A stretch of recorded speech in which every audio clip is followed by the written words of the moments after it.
ఇక్కడికి వచ్చి రీసెర్చ్ చేయడం కూడా జరుగుతుంది. అసలు హోమియోపతి వైద్య విధానం అంటే ఏంటి, అది ఎలా పనిచేస్తుంది అనేది మేము ఫస్ట్ గా చెప్తామండి. హోమియోపతి అంటే ఇది ప్రాచీన వైద్య విధానం అండి. ఇది German doctor Samuel Christian Friedrich Samuel Hahnemann గారు కనుక్కున్నారు. ఇది ఆయన్ని హోమియోపతి పితామహుడుగా చెప్పడం జరుగుతుంది. మనం ఇక్కడ ఎదురుగా చూసినట్టయితే ఆయన పెద్ద విగ్రహం కూడా ఇక్కడ మనం ఆవిష్కరించడం జరిగింది. ఆయన అప్పట్లో ఉన్న మెడికల్ ట్రీట్మెంట్ లో బ్లడ్ లెట్టింగ్స్ కానీ లీచింగ్ కానీ అని చాలా క్రూయాలిటీ ఉండే ట్రీట్మెంట్స్ నడిచేవండి. నమస్కారం.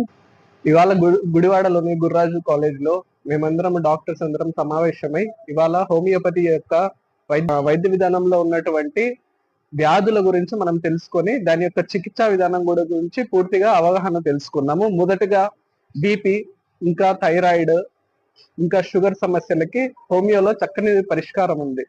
ఉదాహరణకి బీపీతో ఎవరైనా బాధపడుతుంటే వారి యొక్క రుగ్మతతో ఉన్నటువంటి ఆ టెన్షన్ యొక్క బీపీ అనేది నివారించడానికి తగినటువంటి వైద్యము మందుల ద్వారా మేము ఇచ్చి దాన్ని నయం చేస్తాము.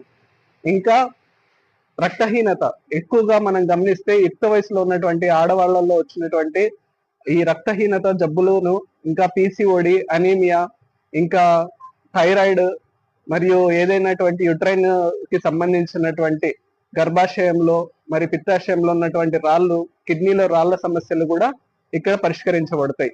ఇంకా నరాల యొక్క బలహీనత, మెదడు వాపు, మెదడులో ఉన్నటువంటి నరాల కదలికలు సమస్యలు ప్రతి ఒక్కటి కూడా క్షుణ్ణంగా రోగి యొక్క లక్షణాలు తెలుసుకొని దానికి తగినటువంటి మందులు ఇవ్వడం ద్వారా రోగి శాశ్వతముగాను మరియు ఆరోగ్యముగాను తయారవుతారు.